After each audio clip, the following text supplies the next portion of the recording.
Madame, Monsieur, bonsoir. Bienvenue dans votre émission Malikoura Tassira 2. Le Mali est en pleine refondation, ce qui passe impérativement par des réformes politiques et institutionnelles. Depuis la rectification de la transition, les autorités ont engagé ainsi de vastes chantiers dans ce sens. À ce jour, qu'est-ce qui a été fait concrètement en termes de réformes politiques et institutionnelles et quelles sont les perspectives? On en parle avec Mme Fatoumata Sekou Diko, ministre déléguée auprès du Premier ministre chargé des réformes politiques et institutionnelles.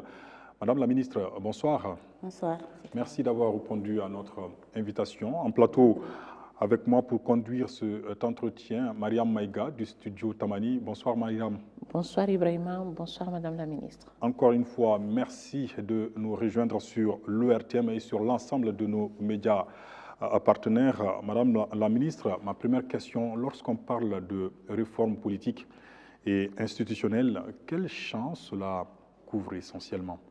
Je vous remercie de me recevoir sur ce plateau et de pouvoir ainsi me prêter à cet exercice qui participe d'un devoir de redevabilité envers les Maliennes et les Maliens pour lesquels nous avons été investis par les plus hautes autorités pour œuvrer à créer les conditions d'un monde meilleur, d'un pays meilleur et d'une vie meilleure. Je vais sacrifier aussi à un devoir de mémoire en rendant hommage à toutes les victimes civiles et militaires qui sont tombées au champ de l'honneur suite à cette crise qui nous a été imposée. Et mes vœux de prompt rétablissement également aux blessés. Pour revenir à votre question, le champ des réformes politiques et institutionnelles prend sa source à deux niveaux. Le premier niveau concerne le décret du 19 janvier 2023 portant attribution spécifique des membres du gouvernement qui a été adopté par le Premier ministre et qui est consécutif au remaniement intervenu le 1er juillet 2023. J'ai saisi cette opportunité pour remercier le président de la transition, son Excellence le colonel Assimi Goïta, pour avoir renouvelé sa confiance en ma personne pour porter les réformes politiques et institutionnelles. Et c'est là auprès de Monsieur le Premier ministre, chef du gouvernement, qui coordonne toute cette activité relative aux réformes politiques et institutionnelles. Je le remercie également, de même que la collaboration franche de tous les membres du gouvernement. Ce décret n'a pas fondamentalement changé nos missions sous le premier gouvernement, sauf qu'elles ont un peu gagné en volume à travers la mission de coordination des réformes politiques et institutionnelles qui nous échoit même maintenant, de même que leur mise en œuvre est suivie. Donc, au-delà de ce décret, il y a aussi le cadre stratégique de la refondation qui est consécutif aux assises nationales de la refondation. Et ce cadre comporte une trentaine de recommandations dont la mise en œuvre nous échoit. Et donc, ce sont là les deux sources qui campent le champ d'intervention dans le cadre des réformes politiques et institutionnelles et des réformes qu'on essaie de prendre en charge à travers le programme de travail gouvernemental qu'on appelle PTG et auquel un agenda est associé et bien entendu sur les instructions des plus hautes autorités de la transition. Et quelles sont les réformes majeures qui ont été enclenchées par les autorités de la transition depuis la rectification de cette transition? Ces réformes, on peut les voir sous 5 actions à peu près. Donc la première action porte sur la réforme constitutionnelle qui a été une occasion où le ministère, mon cabinet a été associé au plus haut niveau, parce que comme vous le savez, la réforme constitutionnelle, c'est l'apanage du président de la transition et généralement des présidents de la République, comme le prévoit d'ailleurs la charte de la transition, mais même la constitution qui vient d'être adoptée, la réforme constitutionnelle, c'est l'apanage du chef de l'État, mais également du peuple malien, à qui le président, à travers un projet de société, donne rendez-vous pour porter ensemble un nouveau projet de société pour un Mali meilleur. Et donc, dans ce processus, nous avons été associés et comme tous les autres départements, mais aussi toutes les autres composantes de la société, à travers les acteurs institutionnels, politiques et socio-culturels qui ont été associés. Mais nous, en plus de ça, nous avons été spécifiquement chargés de la promotion de l'esprit de la réforme constitutionnelle à travers une commission qui a eu à élaborer tous les supports de communication, notamment les sketchs, je pense que vous avez eu l'occasion de les voir, qu'on a diffusés sur le RTM et bien d'autres canaux médiatiques. Il y a eu les sketchs, il y a eu les micro-programmes qu'on a eu à traduire dans les 14 langues, les 13 plus une langue à la demande des religieux. Et donc, en plus de la promotion de l'esprit des réformes politiques, nous avons été associés à tous les processus de vulgarisation, mais aussi à tous les processus référendaires. C'est ce qui nous a amené à être dans certaines capitales régionales, dans le cadre de la vulgarisation, mais aussi de la campagne référendaire. En plus donc, de la réforme constitutionnelle, il y a les différentes modifications que la loi 2022, la loi électorale, a eu à subir en raison de situations inédites, mais aussi pour prendre en charge des réformes qui ont été portées par d'autres départements. À ce niveau, on parlera plutôt de, par exemple, la réforme liée à l'institutionnalisation de la carte nationale d'identité biométrique sécurisée, qui devient, par le fait de cette modification, le seul document admis dans les bureaux de vote. Mais aussi, il y a également la situation inédite qui a fait que l'année dernière, le référendum a coïncidé avec le pèlerinage. Donc, il fallait créer les conditions pour que les pèlerins puissent exercer leur droit constitutionnel de vote en les permettant de faire leur vote par procuration, tout en sacrifiant leurs devoirs religieux. Et avec ça aussi, il fallait prendre en charge les réformes administratives et territoriales qui ont été effectuées par le ministère de l'administration territoriale et qui impactent la cartographie électorale et qui certainement devrait amener à retoucher le fichier électoral sans que cela puisse porter à suspicion. Donc, au-delà de cette réforme, il y a aussi la possibilité d'instituer le vote par anticipation des forces de défense et de la sécurité pour qu'une semaine avant, ils puissent effectuer leur vote et donc pour que le jour du scrutin, ils puissent être dans les conditions d'assurer la sécurité des Maliens et de leur vote. Ça, c'est essentiellement les retouches qu'on a eu à faire sur la loi électorale.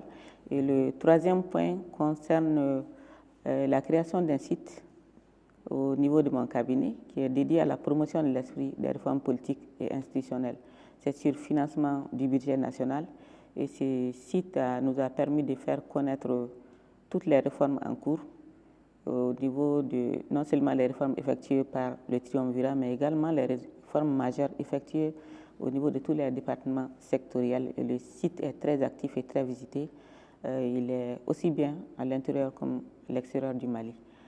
Et le quatrième point portera sur l'élaboration des avant-projets des textes d'application de la Constitution.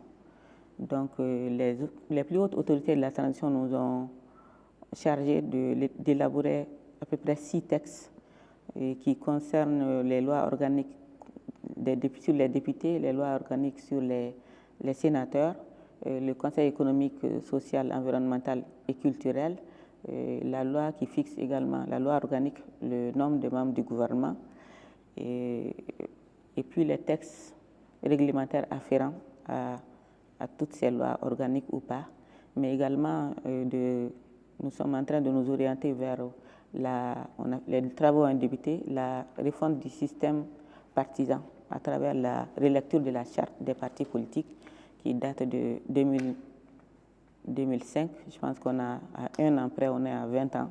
Donc au regard de l'évolution du contexte, il y a un besoin net de réadaptation de cette charte-là au contexte de la refondation du Mali. Le cinquième point maintenant porte sur une série d'ateliers qu'on a eu à organiser. Et ces ateliers, c'était à l'adresse des acteurs sociopolitiques et institutionnels. Et ils ont été animés par les experts, des panélistes et des modérateurs de très grande envergure. Et c'était dans l'optique de les préparer et de renforcer leur connaissance de leur rôle et responsabilité dans le cadre de la 4e République. Et également, il s'agissait de procéder à un réarmement civique de ces acteurs qui, s'ils sont bien imprégnés de leur rôle et des valeurs de la République, sont chargés à leur tour de veiller à l'obligation de redevabilité envers leur mandat. On va revenir justement sur ces ateliers, hein. Parlons en termes de bilan sur ce point. Une question de Mariam. Alors, Madame la ministre, à vous entendre parler, beaucoup a été fait, des changements également ont été apportés. Quel bilan peut-on faire aujourd'hui des réformes politiques et institutionnelles dans le pays? Je pense que globalement, le bilan est très bon. En si peu de temps, et malgré le contexte sécuritaire et les difficultés liées au financement et à d'autres contingences, je pense que nous nous en sortons très bien. Et pour y arriver, vous aurez remarqué que aussi bien pour la réforme constitutionnelle que pour beaucoup d'autres réformes, notamment liées à, je viens de parler du cas de la carte nationale d'identité biométrique sécurisée, le gouvernement de la transition est en train d'adopter une approche mutualiste des réformes, ce qui permet de réunir le maximum d'acteurs concernés par les réformes en un même moment, avec une mutualisation des efforts, des ressources financières, des ressources économiques, des compétences, et ce qui est bien évidemment tout bénéfice pour l'État, puisque ça permet de faire des économies substantielles, économies d'échelle substantielles, et également de concourir à la densification du processus de légitimation des réformes politiques et institutionnelles. Donc c'est un gain de temps, un gain d'économie, et qui nous a permis d'avancer avec le maximum d'acteurs qui sont déjà imprégnés de ce que les gouvernants sont en train de faire à leur adresse. Donc le bilan, je viens de le citer tout à l'heure, toutes les actions qu'on a eu à entreprendre. Madame la ministre, votre ministère travaille quasiment avec tous les départements ministériels. Les réformes, est-ce que cette collaboration se passe bien avec vos autres collègues? La collaboration se passe très bien et j'en remercie très sincèrement mes collègues ministres, surtout ceux du triumvirat, notamment le ministre d'État chargé de l'administration territoriale et de la décentralisation, mais également le ministre de la Refondation chargé des relations avec les institutions. Indépendamment de ce triumvirat, nous travaillons bien évidemment avec d'autres ministères. Je pense que la tenue des ateliers dont je viens de parler a été l'occasion de faire cette démonstration de coopération et de mutualisation des efforts. Les ateliers ont en effet été organisés avec l'appui de beaucoup de ministères, dont le ministère de la Justice et des Droits de l'Homme, le ministère de la Défense et des Anciens Combattants, le ministère de la Sécurité et de la Protection civile, le ministère de l'Économie numérique, de la Culture, le ministère chargé de la Femme, de la Promotion de la Famille et de l'Enfant, et le ministère de la Jeunesse, puisqu'ils sont tous au cœur des objectifs qu'on voulait atteindre à travers l'animation de ces ateliers. Alors, Madame la ministre, permettez-moi de vous faire revenir sur un point concernant la distribution des cartes biométriques. Comment ce processus se passe partout dans le pays? Lorsque le ministre d'État, le ministre de l'administration territoriale est passé ici, de même que le ministre de la Sécurité, ils ont eu à toucher à ces aspects, puisque c'est un travail qui est conduit en premier lieu par ces deux ministères-là. Mais nous venons en amont, puisque nous utilisons le produit, la carte biométrique, comme document de vote. Donc c'est important que nous soyons associés à sa distribution à travers tout le pays. Et je pense que des dispositions sont en train d'être prises pour que ça se passe dans les meilleures conditions. Vous avez vu, tout récemment, j'étais à Caille. Le gouverneur de Caille a annoncé, pendant notre activité même, qu'il est ravi de nous annoncer que toutes les cartes de la population de Caille se trouvent à son niveau. Et il a d'ailleurs fait, après nous, le lancement de la distribution de ces cartes-là. Le processus est en cours et je pense que ça se passe bien. Madame la ministre, pouvez-vous nous parler des implications des réformes politiques et institutionnelles dans la 4e République? Ça a beaucoup d'impact. Si vous regardez même les recommandations des Assises nationales de la refondation, qui sont au nombre de 517, la recommandation majeure porte sur la réforme constitutionnelle. Et nous, pour ce qui nous concerne déjà, dans le cadre seulement de la réforme constitutionnelle, on a eu à prendre en charge au moins 14 des actions qui nous revenaient. Et les 13 autres qui doivent être mises en œuvre le seront à travers l'élaboration et le processus d'adoption des textes d'application de cette Constitution. L'impact est très grand parce que si je prends par exemple la loi électorale, nous serons obligés d'aller vers une refonte de cette loi électorale parce qu'il y a beaucoup d'innovations qu'il faut prendre en charge. On pourra parler par exemple de l'institution du Sénat qui nous amènerait à prévoir des dispositions législatives relatives au vote des sénateurs. Et il y a également les réformes territoriales et administratives qui ont été opérées par le ministère de l'administration territoriale et de la décentralisation qui impactent la loi électorale parce que ça change toute la cartographie, comme je l'ai dit tantôt, du système électoral et donc également le fichier. Il y a également le statut particulier du district de Bamako. Avant, on avait les communes. Maintenant, c'est le district qui est là, un statut unique. Donc, il faut apporter les réagissements de la loi pour l'adapter à la nouvelle configuration du district de Bamako. Mais également, il y a l'échelon cercle qui a été supprimé. Tout ça, c'est des impacts sur la loi électorale. On a déjà pris en charge, le draft est déjà disponible et une commission est en train de travailler à renforcer et à associer tous les acteurs concernés avant qu'on entame le processus d'adoption. Comment se passe également cette collaboration avec d'autres partenaires au-delà du gouvernement? On a une bonne collaboration avec, ça ne date pas d'aujourd'hui, beaucoup de partenaires techniques et financiers.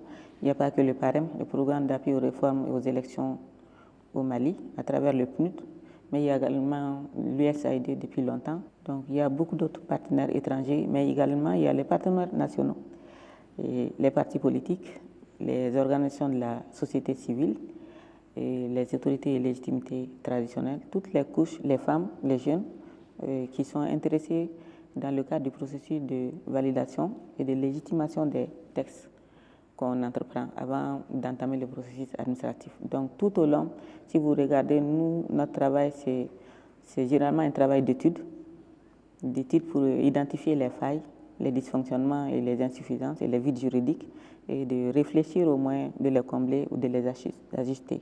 Et donc ça passe par un travail de conception, d'élaboration, de validation par les circuits appropriés et d'adoption par les institutions compétentes. Et généralement, vous impliquez tous les acteurs concernés dès la conception des documents?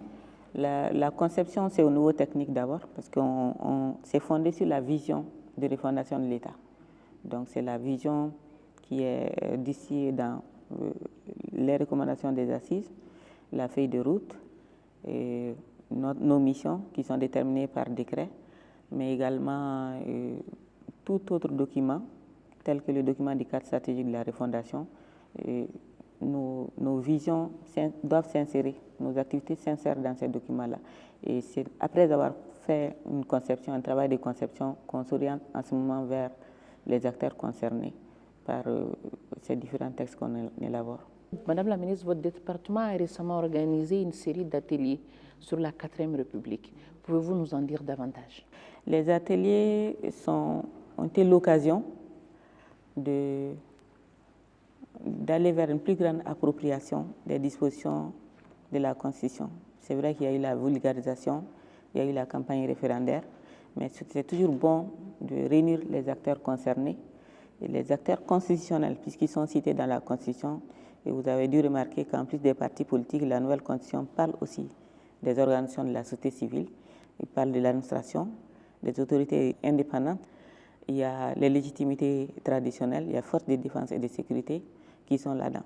Donc tous ceux-ci sont des acteurs institutionnels, des acteurs sociopolitiques, mais tout ça commence d'abord par le Malien lui-même. C'est pourquoi, lors de cet atelier, on a tenu à ce que ça soit animé par vraiment des acteurs pointus et de très grande envergure, et autour des thèmes qui, en réalité, sont très imbriqués et qui participent du processus d'implémentation de la nouvelle vision de refondation de notre pays. C'est pourquoi les thèmes qu'on a choisis portent essentiellement. Le premier, c'est le Malien au cœur de la 4e République, à travers la citoyenneté et les valeurs Si vous prenez la Constitution, il y a beaucoup de valeurs qui sont distillées depuis le préambule jusqu'à la fin. On parle de valeurs, on parle de probité, de transparence, de redevabilité, et de respect du bien commun.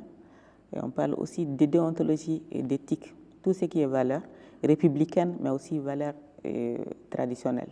Donc le premier module portait sur ça, et ça concerne bien évidemment tout le monde, parce que nous pensons que la matière première de ce processus de refondation, c'est d'abord le Malien.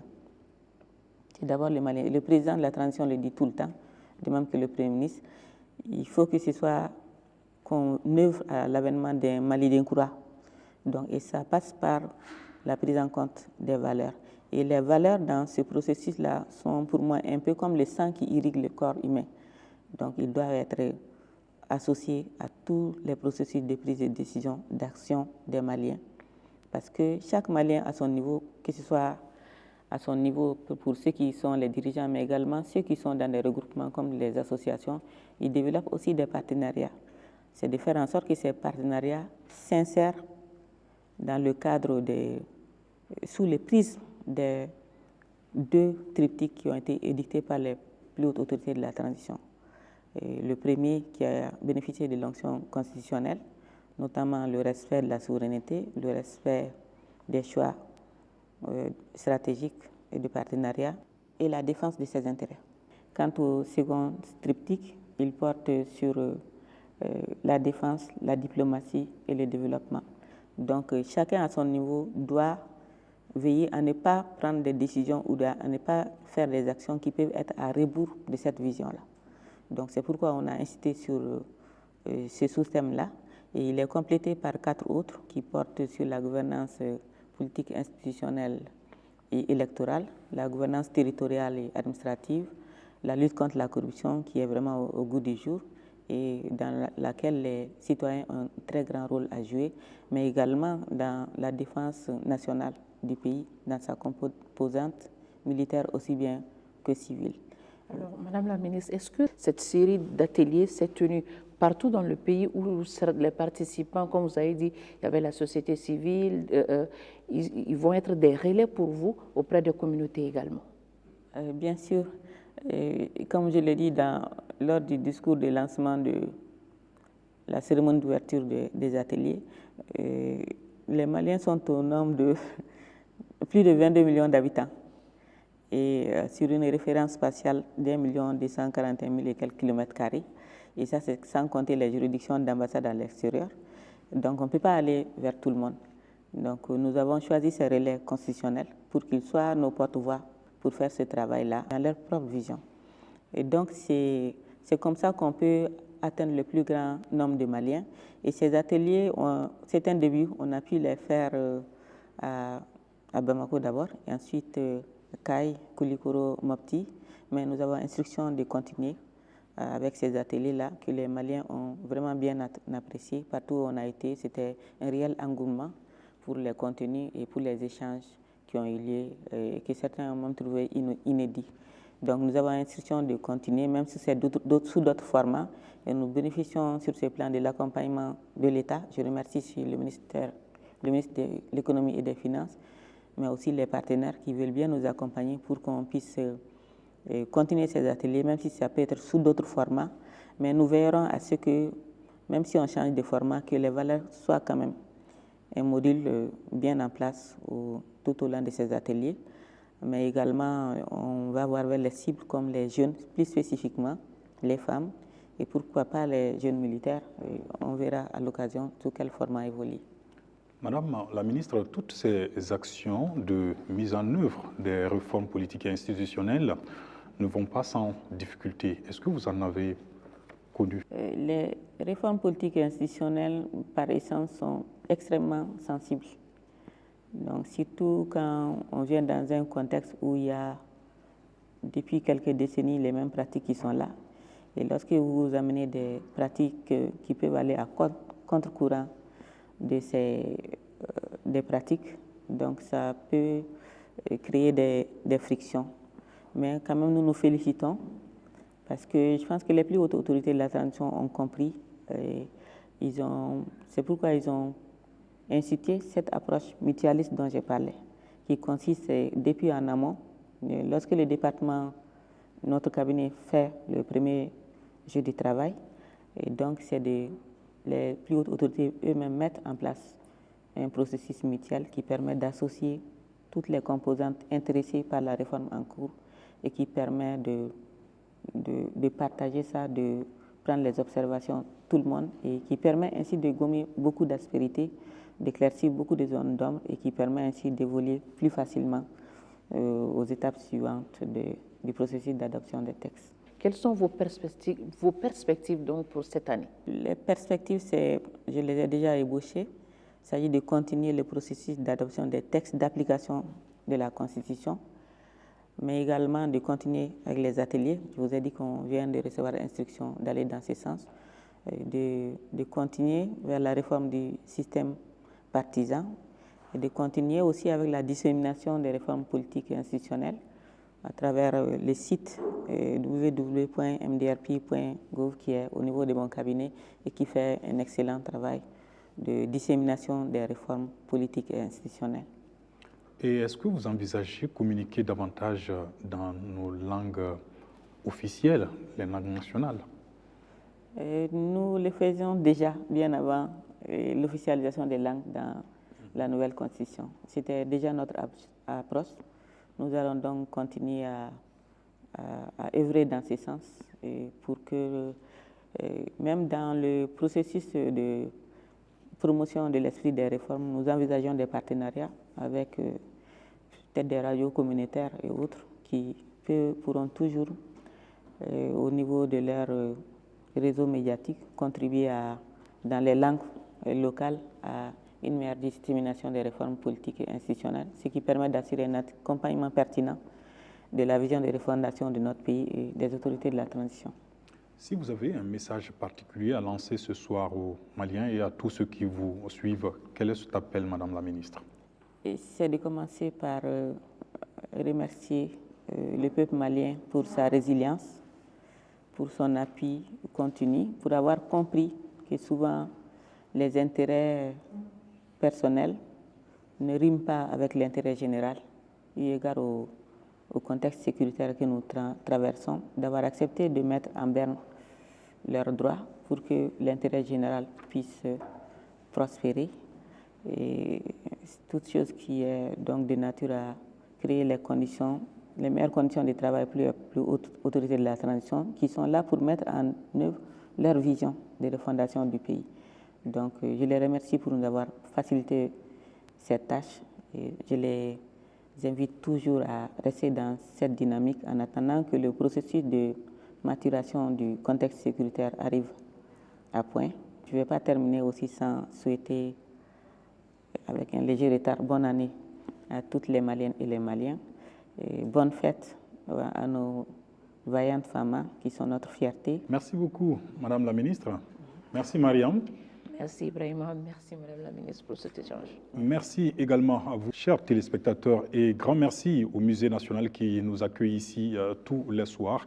Nous recevions ce soir Madame Fatoumata Sekou Diko, ministre déléguée auprès du Premier ministre chargée des réformes politiques et institutionnelles. Passez d'excellents moments de télévision en notre compagnie. Bonsoir. Thank you.